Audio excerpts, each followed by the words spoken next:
Hey Shredders, Tavis here from the beautiful suburbs of Edmonton.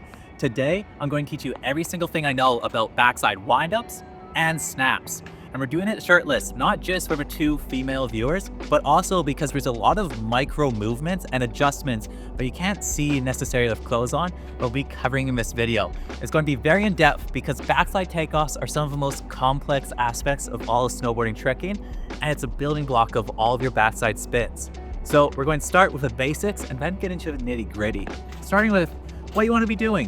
What you want to be doing every single time you do a backside spin is holding light toe pressure, opening up your hips, having your chest rotate as your arms come out in a nice level line. We don't want to be having any dip, any crunch, because that's going to make it, if you snap your spin, it's going to continue that axis.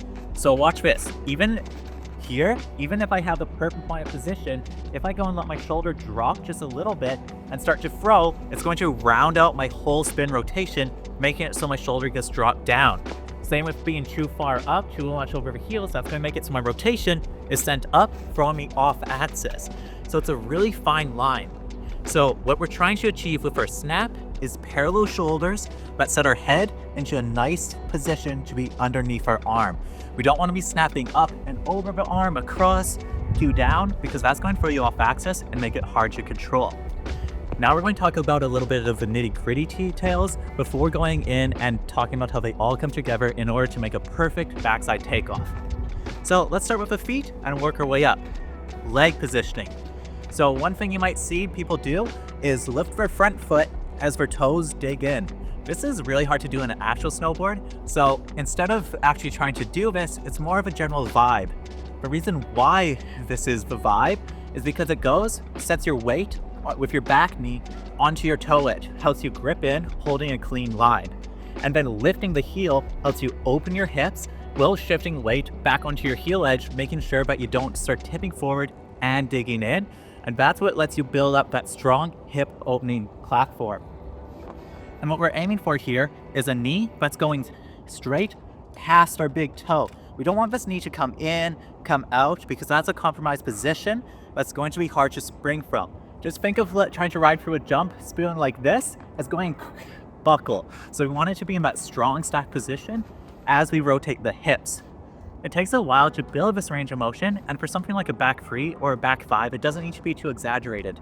But the reason why we're opening the hips is twofold. First, it lets us take our chest and open it more towards the takeoff, so when we snap or spin, we have more range of motion to use before being fully closed off to the lip of the jump.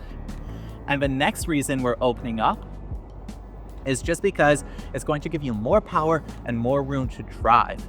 So you want to open up a little bit for these smaller spins, but you don't need this full exaggeration, maximum opage for the smaller tricks. Build up to it because it does take time. Next, let's talk a little bit more about these hips and the bend in our legs. We don't want to be coming into a jump super bent down because that's going to go and put more pressure on the edge, and it's just going to be harder to control. Your strongest range of motion for jumping is right here, this little bit of pop. We're not trying to do full down and jumps, especially on spins. So you only want a very slight bend in your legs, and that slight bend will give you just enough room to go and extend off your tail. Now let's talk a little bit about core, breaking of the waist, because this is where most people start to mess up. So the reason why I have no shirt here is because we need to demonstrate breaking at the waist. Breaking at the waist is when your upper body leans forward, not in correlation to your glutes. So that's why you can see people go and squat down more, get lower, as long as you keep your chest over top of your knees. That's going to keep your center bounce on your board, letting you use that full range of motion up and down. But as soon as you go and let your upper body hinge forward, not in correlation to your legs coming back, it's going to set your weight forward. And the biggest thing you're going to see happen is people get onto their toes too aggressively and start to lean forward, and that's going to make them start breaking at the waist.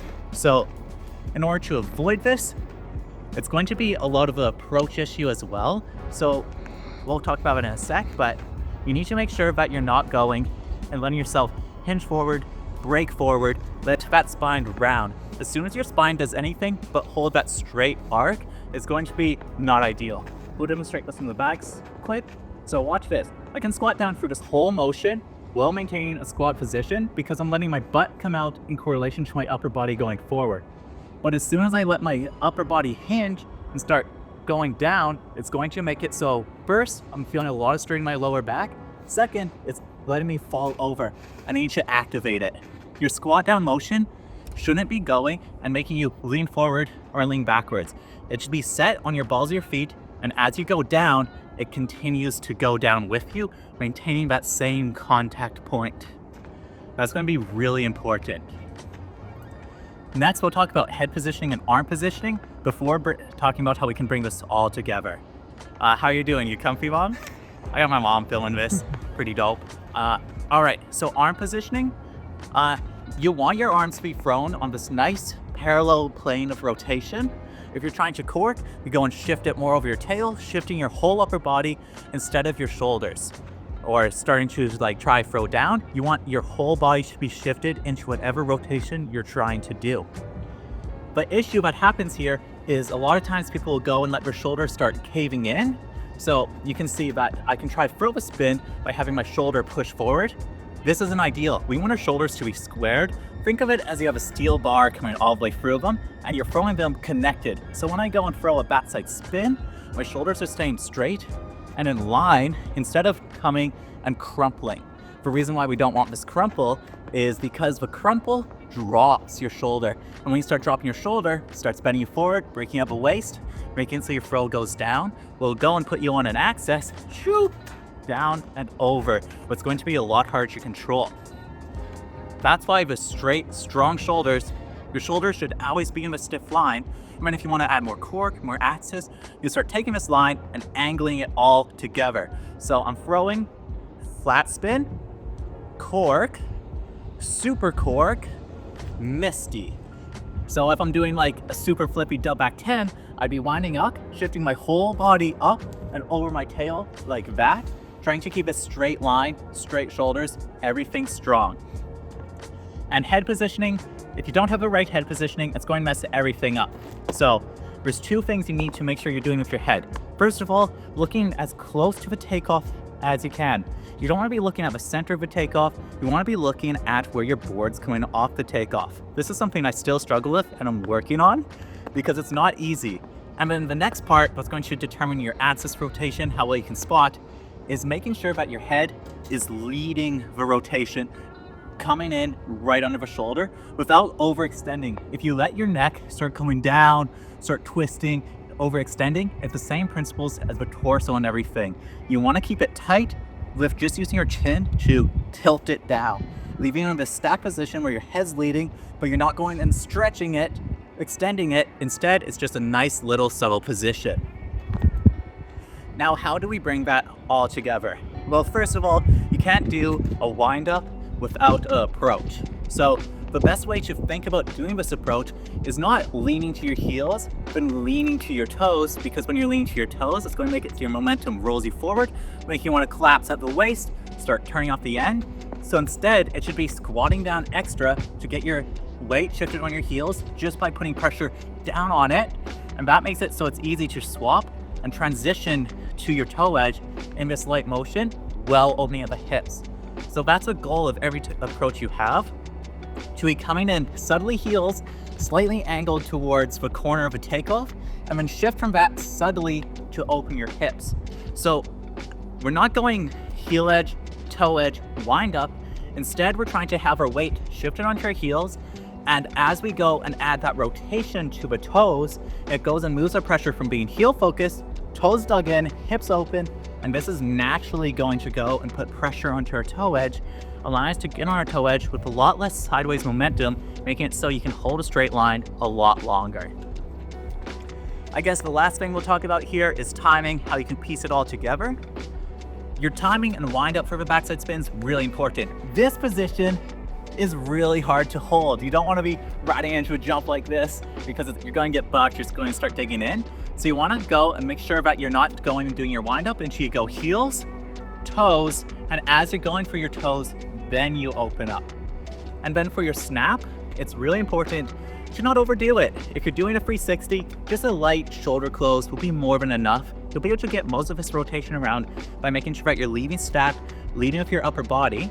This is because you can use something called counter rotation. It's slippery right here, so I won't push it, but instead of trying to throw everything together, keeping everything tight, you can go and let your upper body lead a little bit, then finish it with your legs.